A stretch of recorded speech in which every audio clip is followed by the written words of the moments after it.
Thank you, everybody. It's a great honor to be here. I've never been to this part of the country before, so this is wonderful.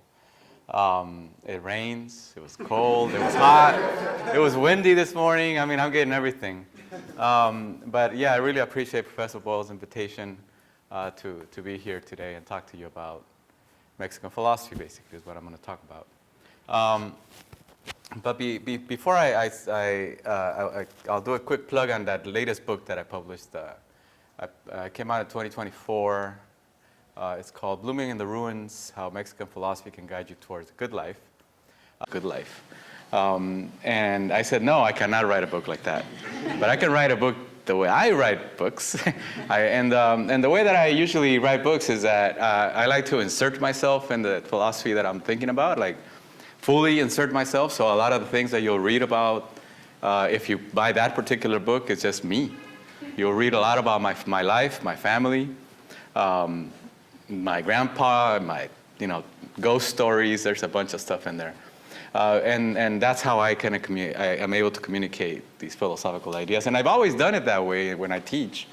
If you take one of my classes at the end of the semester, you'll know a lot about me. You might not know a lot about the philosophy stuff, but you'll know a lot about me. And so I decided that, okay, I'm going to put that talent to use, and I published that book. So I recommend you reading that book. Okay, so today I'm going to talk about accidentality and Mexistentialism. And my goal originally was to try to convince you about the value of this notion that comes out of Mexican existentialism. But the travel here and just being here has shifted my focus a little bit, where now I want to just to spread the gospel of Mexican philosophy, so that you know that it's, number one, that it's there, so that when you graduate and are off doing your wonderful things, you can look back and say, I know about Mexican existentialism, and I know some things about it, and I like it. And then you can tell other people about it, right? And so that's the main purpose now. So hopefully I can accomplish that by the end of today. All right. So, but I'm going to do it by talking about existentialism. Okay. How do I move these things? I think it's this. Oh, nice. So I'll begin with this with a quote that comes out of a book that I'm gonna show you the cover for it in a little bit. But one of the figures that I'm going to be talking about is Emilio Uranga, who was a philosopher in Mexico during the 1940s and 50s, and he died in 1988. But his main contributions to philosophy were during the 40s and the 50s. This is towards the end of his book, after he tells us, he does this.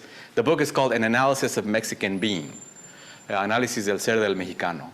And this comes after he's talked about what it means to be a Mexican person, what it means to be accidental, as we're going to talk about today, what it means to have a particular theory of death, and so on and so forth. And he says that people from other cultures that contemplate us exhaust themselves in explaining how it is that we have survived all these centuries, or to put it more crudely, how we have progressed and how we continue to progress. We have a lesson to teach. We owe the world the lesson of a vital crisis, one that is virile, that is brave. And on this sense of what is radically human, we must construct our humanism. The image of man that will emerge here will not be original, but it will be originary, which is a common term in phenomenology of the 20th century, which means that in it one will be able to recognize those others that through 1,000 accidents of history, of culture or society, have been framed by the catastrophic. Right? So the book is meant to be an analysis of this form of life that he calls Mexican. But at the end of this book, he's going to say, but it really applies to anyone who has been formed by the catastrophic. Okay. And we'll talk a little bit about what that could possibly be. Okay. So what does it mean to be framed by the catastrophic? It means that one is constituted by catastrophe or catastrophes, and these were never historically necessary. They were accidental things that happened to somebody. a central theme of Mexican existentialism and philosophy is going to be this notion of accidentality, this idea that things could happen otherwise. Right? European existentialism couched this particular idea of accidentality in the notion of becoming, a result of the priority of existence over essence. John Dewey, the American philosopher, called it contingency. And Mexican philosophers will call it accidentality. The Aztecs, or Mexicas, refer to this notion with a metaphor that I'll be talking about later too, reminding each other that, quote, the earth is slippery, that you're always on unstable footing. So there's this notion of precariousness that's going to run through Mexican philosophy, especially during this period that I'll be talking about. Okay, so this is the way I'm going to approach this talk. As you see, and as you're going to see, I'm not going to be reading directly from a paper because I think I'm going to fill in a skeleton as we go, and hopefully give you the information that I feel like you really need. But I'm going to try to stick to this plan. Okay? So first, I'm going to tell you about accidentality in the context of Mexistentialism. And that's going to require me telling you what Mexistentialism is. Okay? It's a cool term that I created and copyrighted. Then I'm going to move on to what Emilio Uranga, this guy, the guy that I showed before, says about it. And then I'm going to make what I call this decolonial turn. I will conclude by saying some things about how thinking about our own accidentality is a good thing. Oh. So before I go on, this is a picture of a group of philosophers that formed around 1947 in Mexico City. It was around 7 or 8 of them. I could quickly only find a picture that showed 4 of them. But this picture is important because it includes the 3 most important members of this group. They call themselves Los Hyperiones, or the Hyperion group. And they formed in 1947. The tall one with the glasses is a guy named Luis Villoro, a hugely important philosopher in Mexico. He died like in 2014. He had a long, productive career. The guy next to him is Emilio Uranga. Uranga was a very controversial figure in Mexican culture. Not just Mexican philosophy, but Mexican culture, because he, after the period that I'm focused on, which is 47 to 52 there, the existentialist period, he became a journalist. And then he got involved in some very suspicious political action. And nobody really knows how responsible he was for the things that he's accused of. But the guy fell out of favor eventually and died a very horrible death. Alone, trapped by his books in his apartment, and they found him later, and it was kind of gross. And then the guy at the very, very end is Jorge Portilla, who was another very interesting philosophical figure in Mexico, who died very early in 1963, but he was probably the most interesting of all of these guys. And I've written a book about Portilla in 2012 called The Suspension of Seriousness, where I talk about Portilla and his philosophy and what he contributed to the world. And I'll say a little bit about what he contributed later on. Okay, so now I'm going to plug some more books, just to give you some background. I wrote this book in 2016. It's called Contingency and Commitment, Mexican Existentialism and the Place of Philosophy. If you're interested in anything that I say here today, you can pick this book up. It's not that long, and it has a lot of cool interpretations and anecdotes and stuff like that about that particular period of philosophical production, the existentialist years. And this is a key text in this Mexican existentialism business, Emilio Uranga's Analysis of Mexican Being. I translated it and introduced it here in this book. If you don't believe anything I say, then get that book and figure it out for yourself. I think it's it's a good book, and I mean that his book is great. Like and then the translation's not that bad. I did that. And then there's a huge introduction that I wrote for it, and where I try to like make sense of everything. And people usually don't read that one. Right? People usually just like skip right to the translation of the guy's text. So the other day, like 3 days ago actually, I got an email from James Maffei. I don't know if you know James Maffei. He's this Aztec Nahuatl scholar. And he says, "Hey man, I just read the introduction to that book. It's great." And I thought, wow, somebody read it. That is so great. So I told him, I go, "Oh man, thank you for telling me that you read that." Because it cost me a lot to read it. All right, so let's get into some weeds here. What is Mexistentialism? So if you know, I said that I copyrighted this, and let me tell you a little bit about that. So sometime around in 2018, I was having a discussion with some friends of mine that are also philosophers. Manuel Vargas, I don't know if you know Manuel Vargas. Manuel Vargas and some other folks. And we were talking about Mexican existentialism, and then I said, yeah, let's call it Mexistentialism, right? And so I thought it was my idea. And I said, oh, this is a cool way to kind of conceptualize this particular period. And then Manuel said something like, you know, one of my students called it that in 2012 or something. And I said, oh, really? Did he publish anything? And he said, no. So I immediately got to work. And I published something called on Mexistentialism, and I put parentheses over the M to make it even more, stand out a little bit more, right? But as time has gone on, I've realized that the parentheses were doing more damage, right? Because they were basically trying to exclude the Mexican part, right? They were boundaries around this particular idea. So I took the parentheses off, and now I just do Mexistentialism. I feel much better about myself. Okay.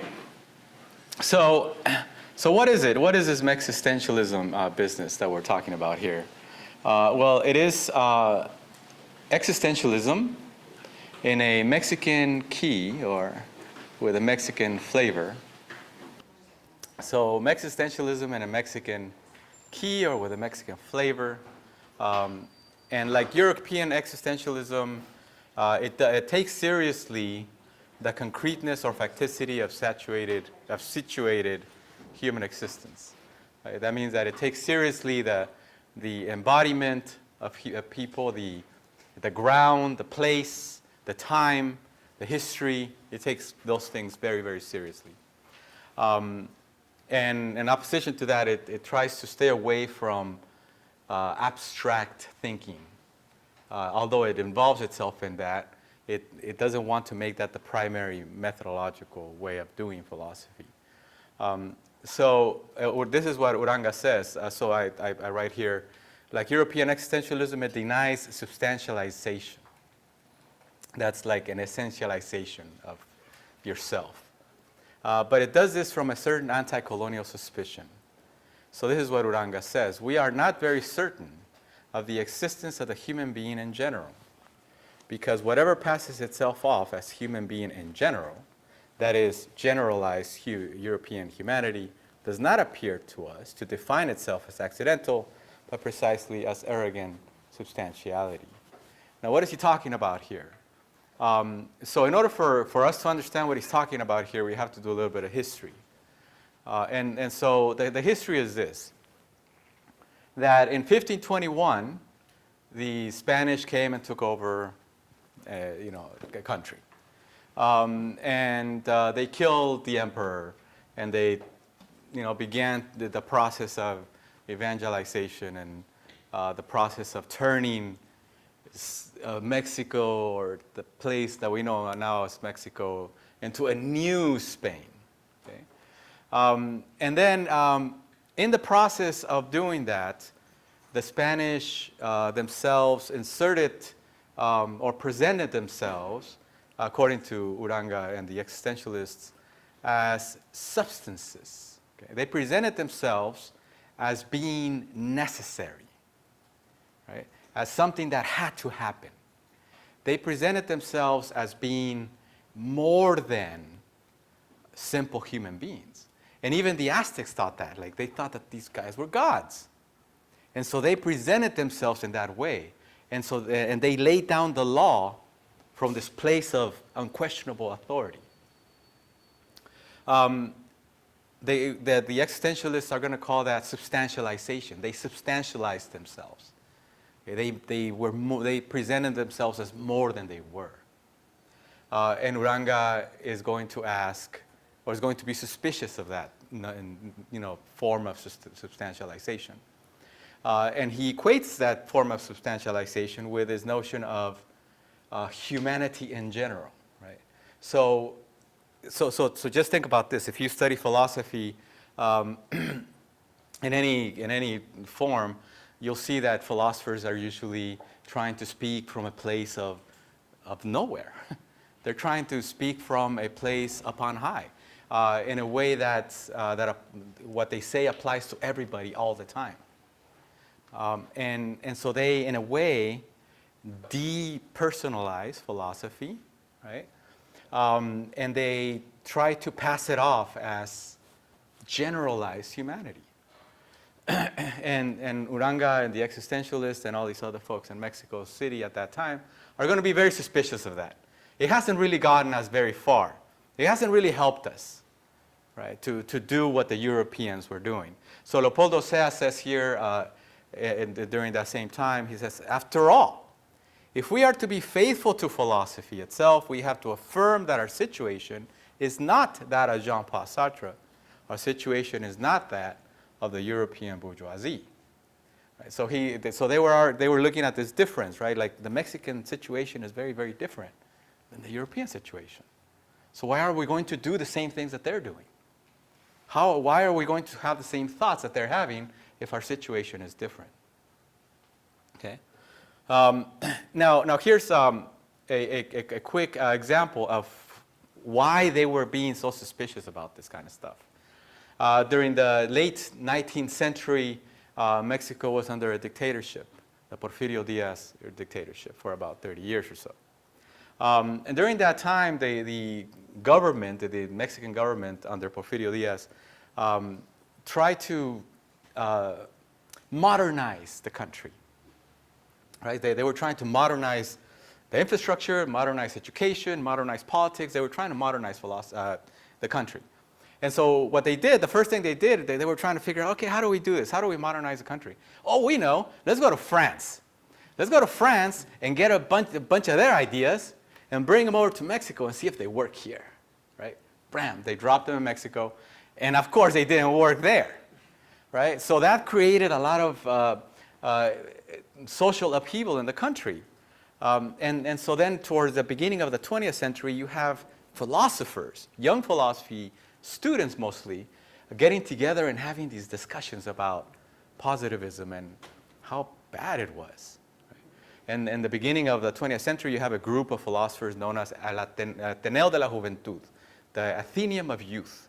And it was a conglomeration of these very young 19, 20, 21-year-olds university students that were getting together and talking about positivism and how bad it was for like Mexican people and culture, and this anti-positivist sentiment was growing, and eventually it spilled into the streets, and we had other factors coming together, political factors, and everything kind of came to a head with the revolution, Mexican Revolution of 1910.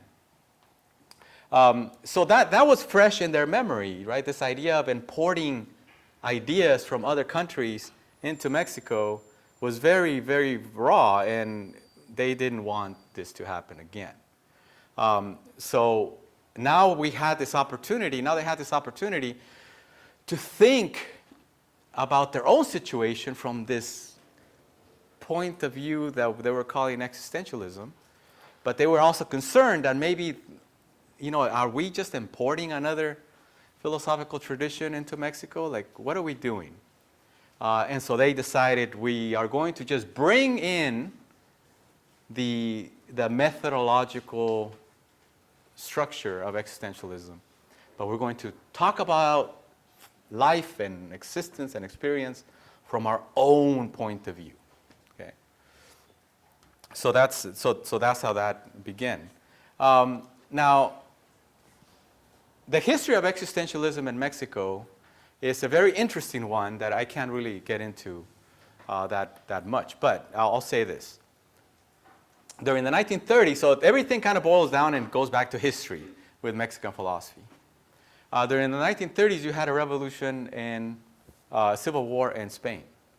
And a lot of these Spanish intellectuals were being targeted by the fascists. And so they left the country. And they went to Latin America, right? A lot of them went to Mexico City. A lot of them went to Argentina, Chile. They just spread out all over Latin America. One of these persons that left Spain was a guy by the name of José Gauss. And I have his name right there. José Gauss was a Spanish intellectual, professor of philosophy, who shows up in 1938 and immediately gets a job. I thought that was pretty cool, right? Like you get kicked out of your country and you show up to another country and they're like, you want to be a professor here? Sure, like that would be a dream, right? Like to just go, like I could just leave the country and end up in Chile and they're like, you want a job? Yeah, sure. And that's what they did with him. And they immediately gave him, a lot of power and leeway as a professor. Well, this guy didn't show up empty-handed. He showed up with Heidegger's Being and Time. Okay. Now, at that point in time, Heidegger wasn't very well known in Latin America.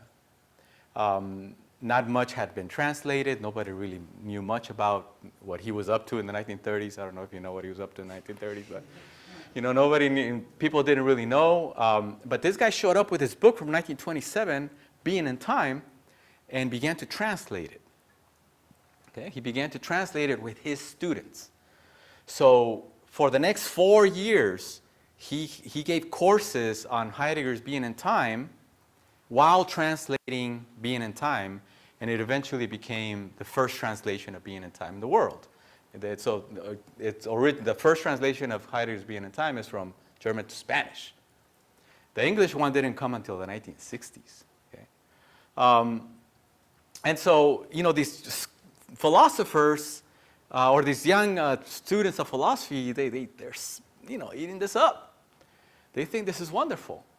And they like this. They like the claims that Heidegger is making, especially in the beginning of part 1 of Being and Time. I don't know how familiar you are with it, but in the beginning, Heidegger talks about how each existence owns its own experience.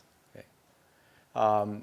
Each existence owns and is justified in owning their own experience, right? Like you own your world, you own your own humanity. And that was revolutionary thinking at that time, right? Because now these philosophers were thinking, wait a minute, we don't have to go to France to get our ideas. Okay? We can just think about our ideas that we have here and just philosophize about what's going on with us in our world, in our own space. So that was pretty important. Now, Luis Villoro, who is one of the guys that I showed earlier, traces the introduction of existentialism to the Mexican philosopher Antonio Caso, this other guy, who offers a course on Soren Kierkegaard and Nikolai Bardyaev in the fall of 1939. So they were already interested in this thing called existentialism, but only from a literary standpoint, right? So they were talking about literature that had this existentialist thing to it. However, existentialism as a philosophical project goes back to Gauss, through whom the name Heidegger is announced for the first time in Mexico towards the end of the 1930s. According to Villoro, In the span of 5 years, between 42 and 47, Gauss offers courses on being and time that until today give a systematic exposition of his philosophy. So he's, there was a lot of Heidegger going on at that time. Villoro then observes this: few academic courses had left to that point such a profound imprint in Mexico than those given during the Heideggerian years. Ever since then, there's a surge of interest in existential philosophy. And this was written in the late 1940s. There isn't that interest in existential philosophy still. Like Mexican philosophers are not sitting around reading existentialism right now. But during that time, that's what brought it up. As an interesting little footnote, I don't know if you know this, but the very first course in philosophy ever offered in the Americas was offered in Mexico, in a small little convent town known as Tiripiteo, which is in the state where I grew up, in a state in Mexico known as Michoacán. It was you probably saw it in the news when they killed that drug dealer not too long ago. Michoacán was in flames, and I grew up around that in that state. And Tiripiteo is this place. If you're driving and you're going 35 miles an hour, you'll miss it, right? Because it's so small. But you can stop there, and there's a plaque that says on this spot, this convent used to sit. And this is where the very first philosophy course in the Americas was given in 1540. And all it is the outlines of a building that has fallen down already, right? But you can go and stand where philosophy began in the Americas. But just to go back to the point that I made earlier, the very first course was on Aristotle. Right? It was a Franciscan guy teaching about Aristotle to initiates, to monks and the rich. Right? That just to show that Mexico has a very long philosophical history. Most of it, though, has been a history of philosophy like the Europeans did philosophy. But then in the 20th century, you have this new way of doing philosophy that was trying to be more original to Mexico, Mexican experience. Why existentialism? Why did these philosophers think that existentialism was important and good and valuable to look into, to think about? So Villoro says this in 1947. Definitively, what decides the value of existentialism for them is its capacity to lend ground to a systematic description of human existence. But not of human existence in the abstract, but of a situated human existence, in a situation, of a human existence located in a determinate geographic habitat, in a social and cultural space that also determined and with a precise historical legacy. So this notion of a determinate geographic habitat, I think is an important moment here, because he says, he's trying to make the case that we can do philosophy in this area in which we find ourselves. And in that particular instance, it was Mexico. All right. So in a nutshell, existentialism will carry out an existential hermeneutic of Mexican existence with concepts derived from the Mexican experience and valuable to that experience and to experiences with similar structure, a structure of crisis and catastrophe. It appropriates and traffics in the standard notions of European existentialism, enriching the existing conceptual archives with notions that, because they are derived from the Mexican struggle or Mexican experience, should unsettle our efforts to tell that standard story of existentialism as we have been telling it. And that's my attempt to say, we need to include this period of philosophical history in the existentialism books. Right? We have to include it. I've been trying my hardest to make it something that we can include in anthologies and textbooks and stuff. And I think I'm almost there. It's happening. Now, we are familiar, of course, with the conceptual horizon of European existentialism, one in which we find the notions of freedom, throwness, anxiety, responsibility, death, subjectivity, faith, absurdity, and boredom.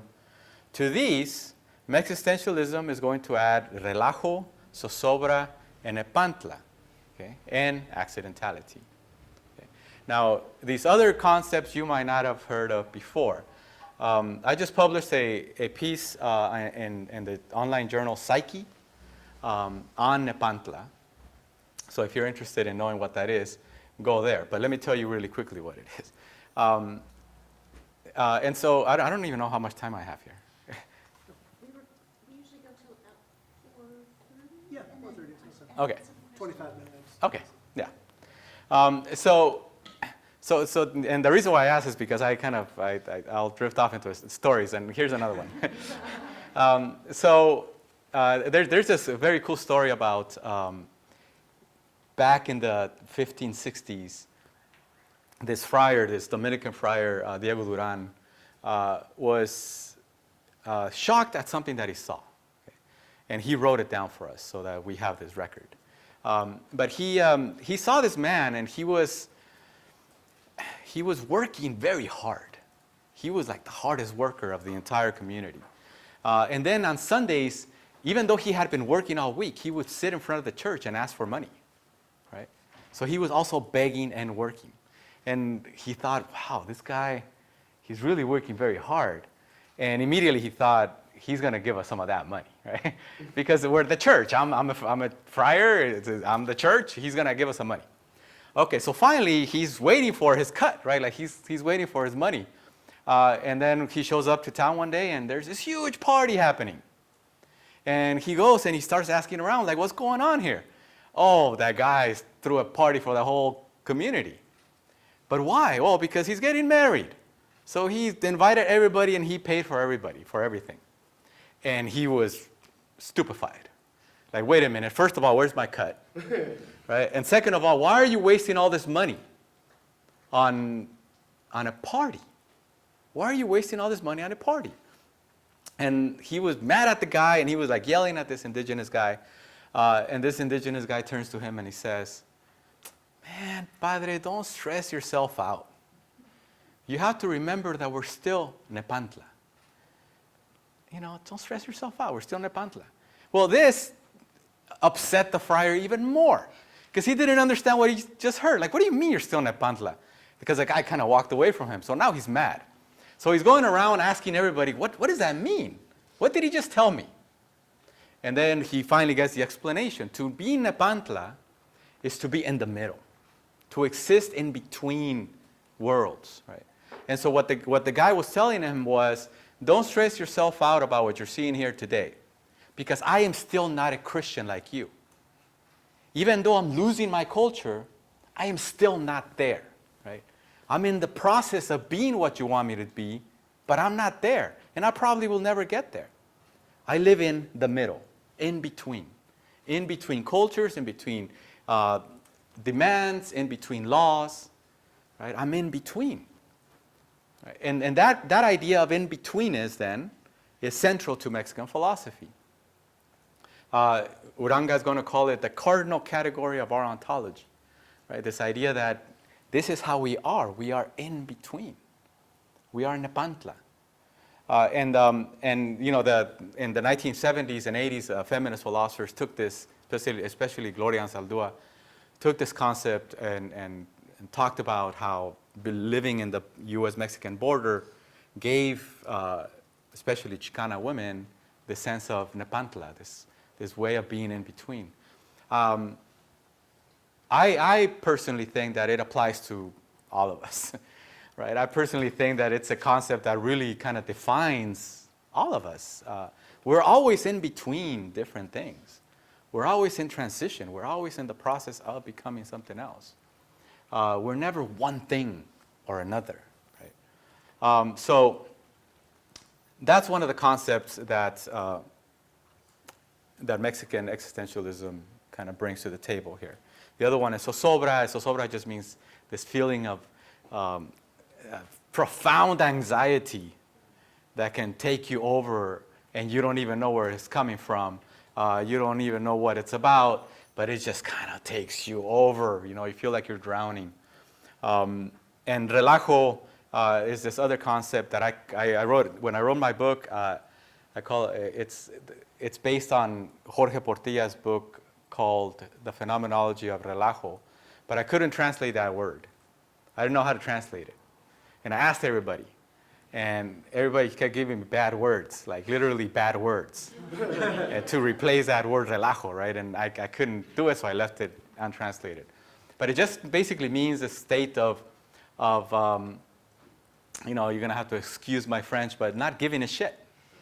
The state of existing in this, in a state of not caring. Or as Portilla says, of devaluing values or undermining values. Okay. Now, I'm moving on to accidentality. I think I'm taking a little bit too long here, but I don't know if you know who Vicente Fernandez is. He's a very famous Mexican crooner, right? If you go to a Mexican restaurant anywhere in the country or in the world, you'll probably hear Vicente Fernandez being played in the speakers or something. I grew up with Vicente Fernandez because my dad was a drinker. And if you're a drinker and you're Mexican and tequila's around, you have to listen to Vicente Fernandez. It's like you can't be doing that unless you have Vicente Fernandez playing. I don't know if I can even do this, but this is a song. And he has a song called El Hijo del Pueblo, where he proclaims a deeply held cultural belief. He sings that he, like all Mexicans, is a descendant of Cuauhtémoc and a Mexican by fortune. Okay? And I was going to play it, but I don't have time for that.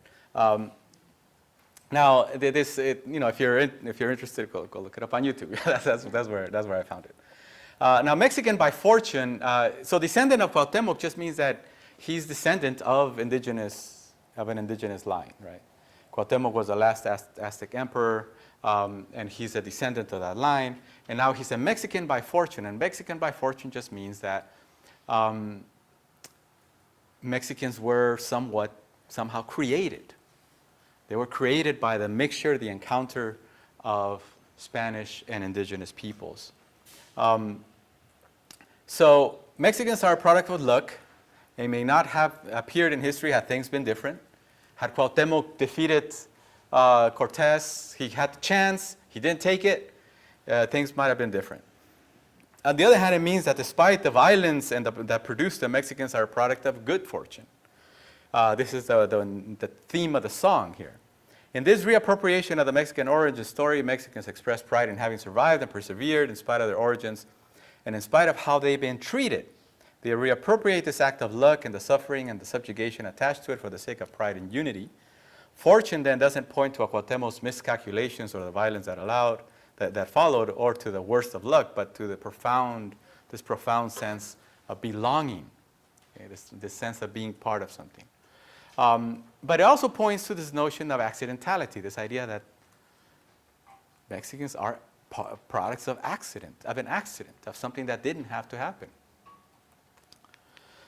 Okay, but what is accidentality? So here's where it gets a little philosophically muddled. Now, one of the things that Uranga is doing in his book is he's trying to make it be a philosophy book. He wants this to be, hardcore philosophy.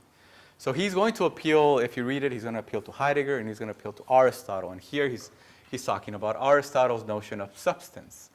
So accidentality is not substance, right? So he already has this idea that the Spanish and even at some point the North Americans, present themselves with this substantial air to them.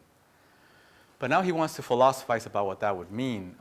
So an accident is the opposite of substance. Right? Accidents are inherent in substance, and they can be taken away. Right? They're like properties. You can get rid of them. The substance remains, right? Substance remains no matter what, but the accident doesn't. It's not permanent. So number one, the accidental is not substantial. Accidentality is opposed to substance. Substance is what is necessary. Accident is what adheres to or is dependent on substance. And if something is dependent on substance, Uranga will say it can be easily exterminated. It can be destroyed. It can be erased. And this is how he defines this notion of accident. The accident is fragility, oscillation between being and nothingness. This means that its fit in being, its adhesion to being expressed in the modality of being in, is not protected by an inalienable right, but rather whatever may be the form of its inherence, it is always revocable. The accident is constantly threatened by displacement. Attached to being, it can always be torn off from its there, exterminated. Whatever it holds on to, whatever handle it grabs onto, can be removed.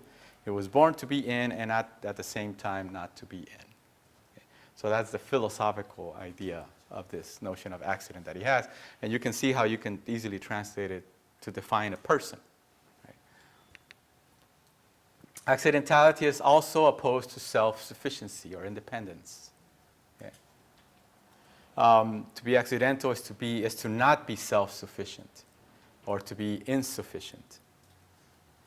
And this is one of the ways that mestizos, indigenous people, saw the friars and the conquistadors when they came, as fully independent beings. Like, these people didn't need us. Right? They didn't need us. They could get rid of us at any time. Okay. So Mexicans, both mestizos as well as indigenous Mexicans, have historically found themselves reduced to less than human by European colonizers because of their apparent historical accidentality, because they appear to lack the historical necessity of Europeans. In order to create distance between themselves and the accidents, Europeans made themselves out to be other than accidental. They made themselves out to be substantial, self-justified, autonomous, capable of standing on their own, authorized to dominate. It was by the middle of the 20th century that the moment of crisis arrived, the moment at which Mexicans were to discard these inherited and imposed conceptions of being human. So the only part there the quote that I want to highlight is the last one. The moment of crisis has arrived. We hear the imperative unmasking of radically refuting the imposter within us. But after this, the man who underneath still nourishes the dross is no longer exclusively the Mexican returned to his truth, but is more accurately man, simply man. Okay. All right. So in this section of the paper, I'm making this connection between fortune and accident. In Analysis of Mexican Being, written in 1952, Emilio Uranga says that the being of the human being as accidental is the most important affirmation that we make. So he wants to make sure that Mexican people that are reading his book understand that, right? That they understand that their being accidental is not a bad thing, right? That it's actually empowering in some way.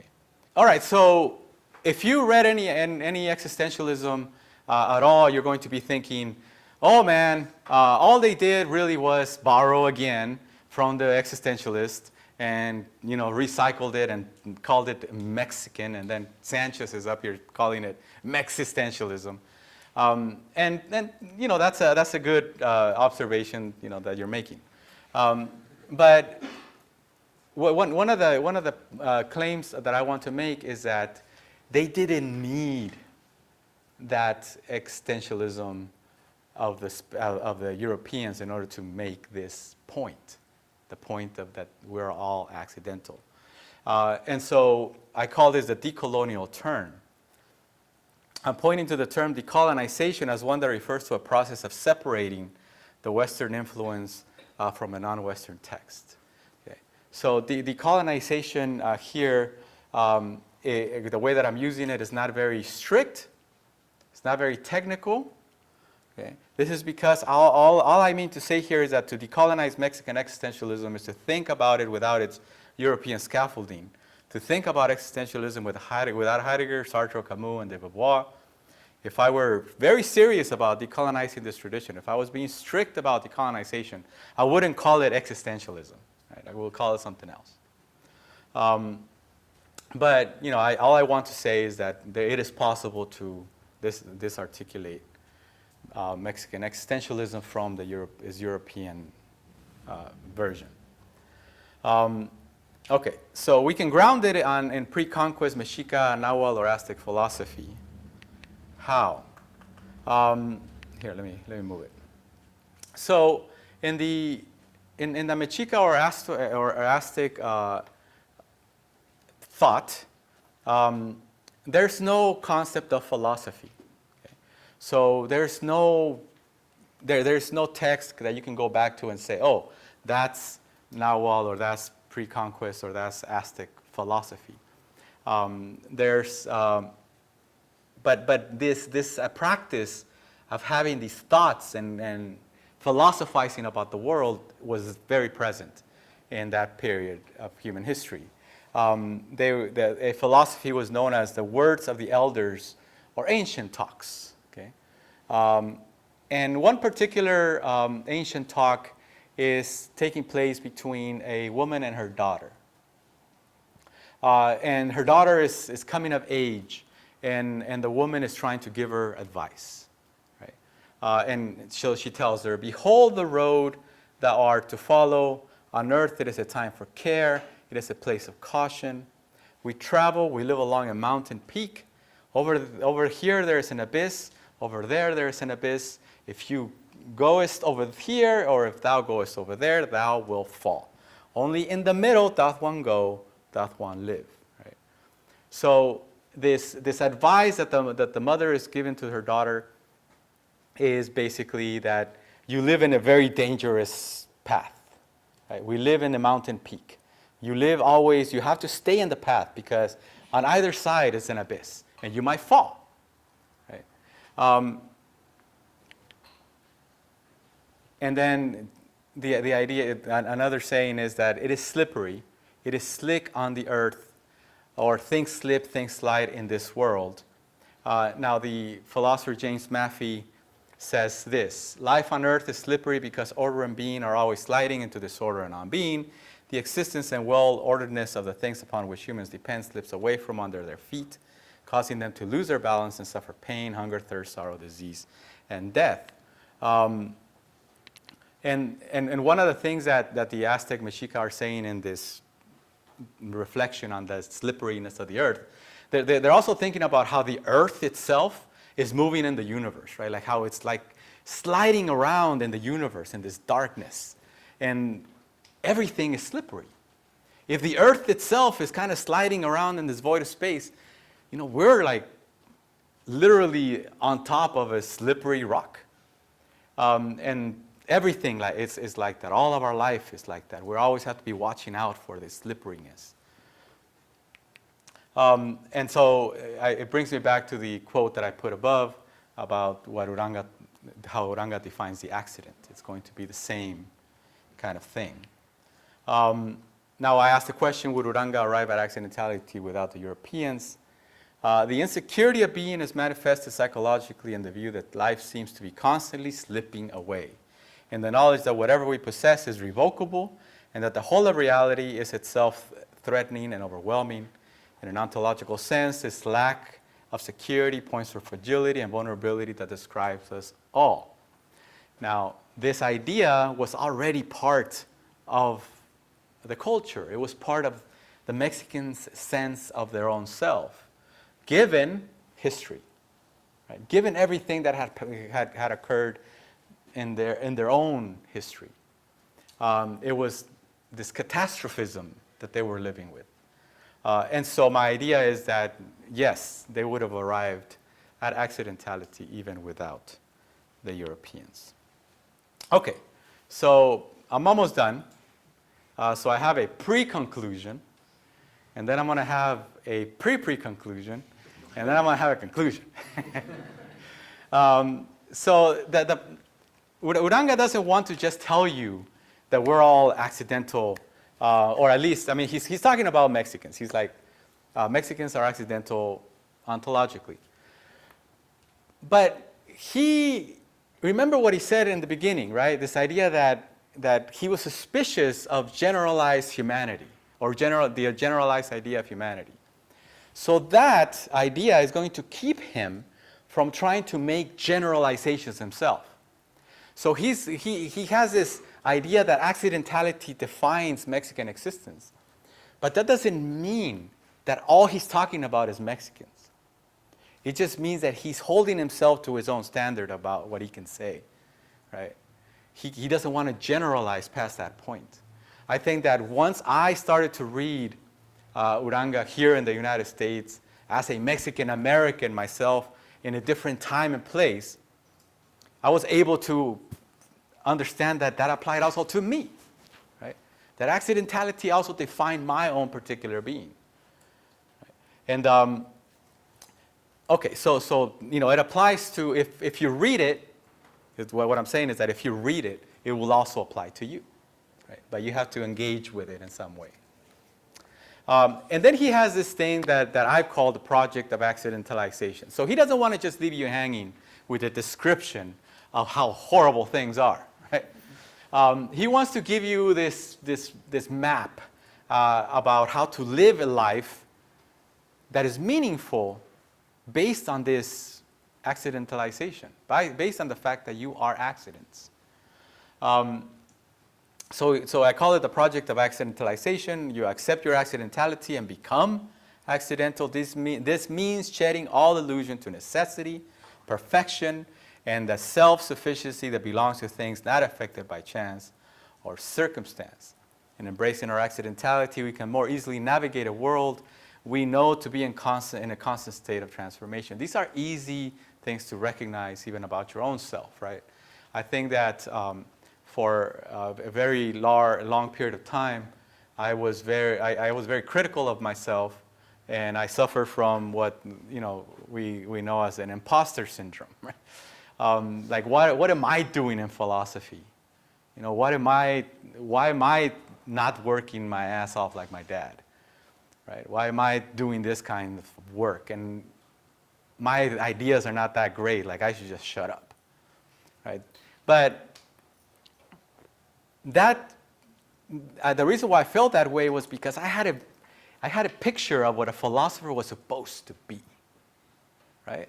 I had a picture in my mind of what a perfect philosopher was supposed to be, and I wasn't even near that, right? So I was putting myself down all the time, and what Uranga's telling me is that I need to stop doing that, right? I need to adopt this project of accidentalization and shred all those illusions to perfection that have kept me oppressed. Okay, I got about a minute. Now, very quickly, I'm going to tell you what this has to do with Mexican philosophy in general. Okay. So I have this nifty little graph where I try to put everything that I've learned about Mexican philosophy in one slide.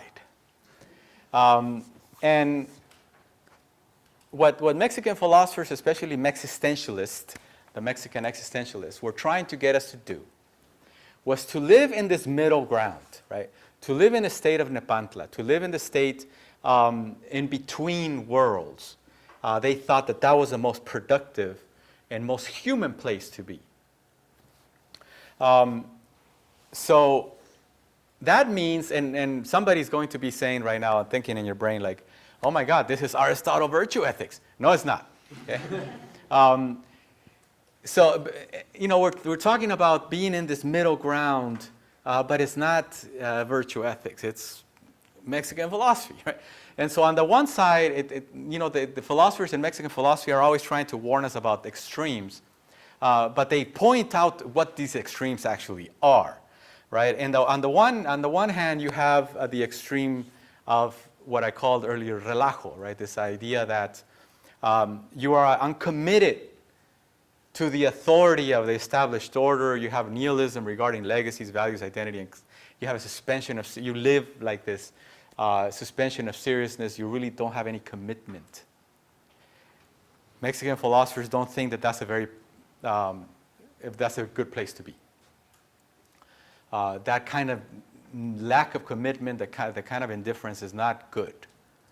Right? On the other extreme, you have substantialization, right? This idea that you are to be perfect.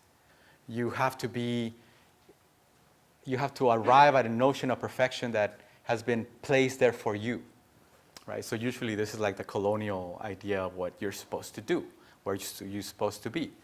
The Jorge Portilla has a name for that, and you're going to be very pleased with his name because you're going to use it probably tonight when you're hanging out with your friends. Apretado, right? The Spanish word is apretado, and apretado means tight. Tight butt, right? Like tight ass, like somebody who's tight.